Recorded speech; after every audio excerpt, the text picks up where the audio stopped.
ನಮಸ್ಕಾರ ಎಲ್ಲರಿಗೂ. ಶಿವಪುರಾಣದ 14ನೇ ಅಧ್ಯಾಯದ 2ನೇ ಭಾಗಕ್ಕೆ ಎಲ್ಲರಿಗೂ ಸ್ವಾಗತ. ಮೊದಲ ಭಾಗದಲ್ಲಿ ನಾವು ಅಗ್ನಿಯಜ್ಞ, ದೇವಯಜ್ಞ ಹಾಗೆಯೇ ಬ್ರಹ್ಮಯಜ್ಞ ಇದರ ಬಗ್ಗೆ ವಿವರಣೆಯನ್ನು ನೋಡಿದ್ದೇವೆ. ಈಗ 2ನೇ ಭಾಗವನ್ನು ಪ್ರಾರಂಭ ಮಾಡೋಣ. ಇದರ ನಂತರದಲ್ಲಿ 7 ಗ್ರಹಗಳು ತಮ್ಮದೇ ಸ್ವರೂಪಭೂತ ಹಾಗೂ ಪ್ರಾಣಿಗಳಿಗಾಗಿ ಸುಖ ದುಃಖ ಸೂಚಕಗಳು. ಭಗವಾನ್ ಶಿವನು ಅದಕ್ಕೆ ಉಪಯುಕ್ತವಾಗುವಂತೆ 7 ವಾರಗಳಲ್ಲಿ ಸ್ವಾಮಿಯನ್ನು ನಿಶ್ಚಯ ಮಾಡಿದ. ಆ 7 ವಾರಗಳು ಗ್ರಹ ನಕ್ಷತ್ರಗಳ ಜ್ಯೋತಿರ್ಮಯ ಮಂಡಲಗಳಲ್ಲಿ ಪ್ರತಿಷ್ಠಾಪಿತವಾಗಿವೆ. ಶಿವವಾರದ ಸ್ವಾಮಿ ಸೂರ್ಯನು, ಶಕ್ತಿ ಸಂಬಂಧಿ ವಾರದ ಸ್ವಾಮಿ ಸೋಮನು, ಕುಮಾರ ಸಂಬಂಧಿ ದಿನದ ಅಧಿಪತಿ ಮಂಗಲನು, ವಿಷ್ಣುವಾರದ ಸ್ವಾಮಿ ಬುಧನು, ಬ್ರಹ್ಮವಾರದ ಅಧಿಪತಿ ಬೃಹಸ್ಪತಿ, ಇಂದ್ರವಾರದ ಅಧಿಪತಿ ಶುಕ್ರನು, ಯಮವಾರದ ಸ್ವಾಮಿ ಶನೈಶ್ಚರನು. ತಮ್ಮ ತಮ್ಮ ವಾರಗಳಲ್ಲಿ ಅವುಗಳ ಅಧಿಪತಿಯ ಪೂಜೆಯನ್ನು ಮಾಡಿದಲ್ಲಿ ಅದು ತುಂಬ ಫಲದಾಯಕವಾದದ್ದು ಅಂತ ಹೇಳಲಾಗಿದೆ. ಸೂರ್ಯನು ಆರೋಗ್ಯ, ಹಾಗೆಯೇ ಚಂದ್ರನು ಸಂಪತ್ತಿನ ದೇವತೆ, ಮಂಗಲನು ವ್ಯಾಧಿಗಳ ನಿವಾರಣೆಯನ್ನು ಮಾಡುವವ, ಬುಧನು ಪುಷ್ಟಿಯನ್ನು ಕೊಡುವವ, ಬೃಹಸ್ಪತಿ ಆಯುಷ್ಯದ ವೃದ್ಧಿಯನ್ನು ಮಾಡುವವನು, ಶುಕ್ರನು ಭೋಗವನ್ನು ಕೊಡುವವನು, ಹಾಗೆಯೇ ಶನೈಶ್ಚರ ಅಪಮೃತ್ಯುವಿನ ನಿವಾರಣೆಯನ್ನು ಮಾಡ್ತಾರೆ. ಈ ರೀತಿಯಾಗಿ 7 ವಾರಗಳ ಫಲವನ್ನು ಹೇಳಲಾಗಿದೆ. ಆಯಾ ವಾರಗಳ ದೇವತೆಗಳಿಂದ ಅವು ಪ್ರಾಪ್ತವಾಗ್ತದೆ. 5 ಪ್ರಕಾರದ ಪೂಜಾ ಪದ್ಧತಿಗಳಿವೆ. ಆಯಾ ದೇವತೆಗಳ ಮಂತ್ರಗಳ ಜಪ ಮೊದಲನೇ ಪ್ರಕಾರದ್ದು, ಅವರುಗಳಿಗಾಗಿ ಹೋಮವನ್ನು ಮಾಡುವುದು 2ನೇ ಪ್ರಕಾರದ್ದು, ದಾನವನ್ನು ಮಾಡುವುದು 3ನೆಯದು, ತಪಸ್ಸು 4ನೆಯ ಪ್ರಕಾರದ್ದು. ಯಾವುದಾದರೂ ಪ್ರತಿಮೆಯಲ್ಲಿ, ಅಗ್ನಿಯಲ್ಲಿ ಅಥವಾ ಬ್ರಾಹ್ಮಣನ ಶರೀರದಲ್ಲಿ ಆರಾಧ್ಯ ದೇವರ ಭಾವನೆಯನ್ನು ಹೊಂದಿ 16 ಉಪಚಾರಗಳೊಂದಿಗೆ ಪೂಜೆಯನ್ನು ಮಾಡುವುದು 5ನೇ ಪ್ರಕಾರದ್ದು. ಇದರಲ್ಲಿ ಉತ್ತರೋತ್ತರ ಆಧಾರವು ಶ್ರೇಷ್ಠವಾದದ್ದು. ನೇತ್ರರೋಗ, ತಲೆಯ ರೋಗ, ಕುಷ್ಠರೋಗಗಳಲ್ಲಿ ಶಾಂತಿಗಾಗಿ ಸೂರ್ಯನ ಪೂಜೆಯನ್ನು ಮಾಡಿ ಬ್ರಾಹ್ಮಣರಿಗೆ ಭೋಜನವನ್ನು ಹಾಕಬೇಕು. ನಂತರದಲ್ಲಿ 1 ದಿನ, 1 ಮಾಸ, 1 ವರ್ಷ ಅಥವಾ 3 ವರ್ಷಗಳು ಇದೇ ರೀತಿ ಸಾಧನೆಯನ್ನು ಮಾಡಿರಿ ಅಂತ ಶಿವಪುರಾಣದಲ್ಲಿ ಹೇಳಿದೆ. ಇದರಿಂದ ಪ್ರಬಲ ಪ್ರಾರಬ್ಧದ ನಿರ್ಮಾಣವಾಗಿದ್ದಲ್ಲಿ, ಹಾಗೆಯೇ ರೋಗ, ವೃದ್ಧಾಪ್ಯ ಇವುಗಳ ನಾಶವಾಗ್ತದೆ.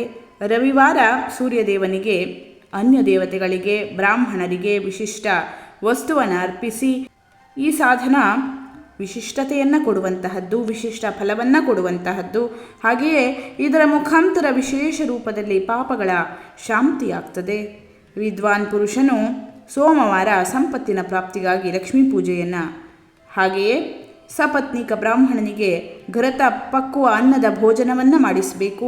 ಮಂಗಳವಾರ ರೋಗಗಳ ಶಾಂತಿಗಾಗಿ ಕಾಳಿಯಾದಿ ದೇವತೆಗಳ ಪೂಜೆಯನ್ನು ಮಾಡಿ ಉದ್ದಿನ ಬೇಳೆ, ಹೆಸರು ಬೇಳೆ, ತೊಗರಿ ಬೇಳೆಯಿಂದ ಯುಕ್ತವಾದಂತಹ ಅನ್ನವನ್ನು ಬ್ರಾಹ್ಮಣರಿಗೆ ಭೋಜನವನ್ನು ಮಾಡಿಸಿ, ವಿದ್ವಾಂಸನಾದ ಪುರುಷನು ಬುಧವಾರದಂದು ದಧಿಯುಕ್ತ ಅನ್ನದಿಂದ ಭಗವಾನ್ ವಿಷ್ಣುವಿನ ಪೂಜೆಯನ್ನು ಮಾಡಿ ಇವುಗಳ ಆಚರಣೆಯಿಂದ ಸದಾ ಪುತ್ರ, ಮಿತ್ರ, ಪುಷ್ಟಿ ಇತ್ಯಾದಿ ಫಲಗಳು ಲಭಿಸ್ತವೆ.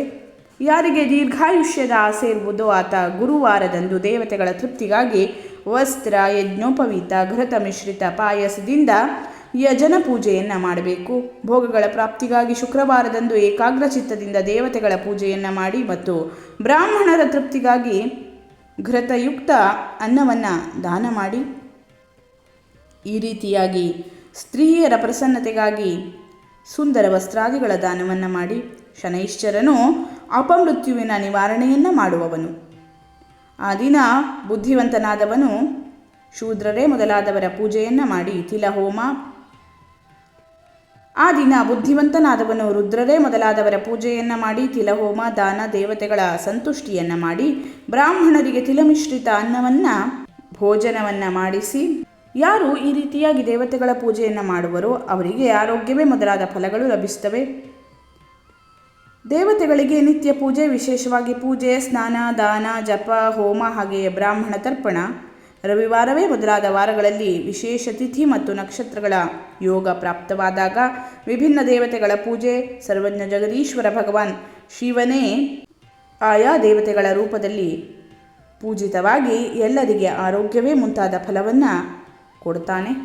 ಶುಭದ ಆರಂಭದಲ್ಲಿ ಮತ್ತು ಅಶುಭದ ಅಂತ್ಯದಲ್ಲಿ ಜನ್ಮ ನಕ್ಷತ್ರಗಳು ಬಂದಾಗ ಗೃಹಸ್ಥನು ತನ್ನ ಮನೆಯಲ್ಲಿ ಆರೋಗ್ಯದ ಸಮೃದ್ಧಿಗಾಗಿ ಸೂರ್ಯನೇ ಮೊದಲಾದ ಗ್ರಹಗಳ ಪೂಜೆಯನ್ನು ಮಾಡಬೇಕು. ಇದರಿಂದ ಸಿದ್ಧವಾದದ್ದು ಏನೆಂದರೆ ದೇವತೆಗಳಿಗೆ ಮಾಡಿದ ಯಜ್ಞ ಅಭೀಷ್ಟಪ್ರದವು. ಶುಭ ಫಲದ ಇಚ್ಛೆಯನ್ನು ಹೊಂದಿರುವಂತಹ ಮನುಷ್ಯ 7 ದಿನಗಳಲ್ಲಿಯೂ ತನ್ನ ಶಕ್ತಿಯ ಅನುಸಾರ ದೇವಯಜ್ಞವನ್ನು ಮಾಡಿ ನಿರ್ಧನನು ತಪಸ್ಸಿನ ಮುಖಾಂತರ ಅಂದರೆ ವೃತಾಚರಣೆಗಳಿಂದ ಹಾಗೂ ಧನವಂತನು ಧನವನ್ನು ಉಪಯೋಗಿಸಿ ದೇವತೆಗಳ ಆರಾಧನೆಯನ್ನು ಮಾಡಬೇಕು. ಶ್ರದ್ಧಾಪೂರ್ವಕ ಧರ್ಮಾನುಷ್ಠಾನ ಮಾಡಿದವನಿಗೆ ಪುಣ್ಯಲೋಕ ಪ್ರಾಪ್ತಿಯಾಗ್ತದೆ. ಧನವಂತನ ಭೋಗ ಸಿದ್ಧಿಗಾಗಿ ಮಾರ್ಗದಲ್ಲಿ ವೃಕ್ಷ ಅಂದರೆ ಸಾಲು ಮರಗಳನ್ನು ನೆಟ್ಟು ನೆರಳನ್ನು ಒದಗಿಸಿ ಹಾಗೆಯೇ ಜಲಾಶಯಗಳ ನಿರ್ಮಾಣವನ್ನು ಮಾಡಿ ಅನೇಕ ಧರ್ಮಗಳ ಸಂಗ್ರಹವನ್ನು ಮಾಡಿ ಸಮಯಾನುಸಾರ ಪುಣ್ಯಕರ್ಮಗಳ ಪರಿಪಾಕದಿಂದ ಜ್ಞಾನದ ಸಿದ್ಧಿಯಾಗ್ತದೆ.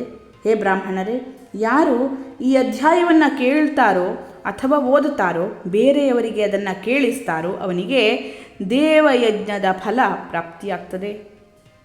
ಇಲ್ಲಿಗೆ ಶಿವಪುರಾಣದ ವಿಘ್ನೇಶ್ವರ ಸಂಹಿತೆಯ 14ನೇ ಅಧ್ಯಾಯವಾದಂತಹ ಅಗ್ನಿಯಜ್ಞ ಮುಂತಾದವುಗಳ ವರ್ಣನೆ ಅನ್ನುವಂತಹ 14ನೇ ಅಧ್ಯಾಯ ಮುಗಿಯುತ್ತದೆ. ಧನ್ಯವಾದಗಳು. ಲೋಕಾಃ ಸಮಸ್ತಾಃ ಸುಖಿನೋ ಭವಂತು.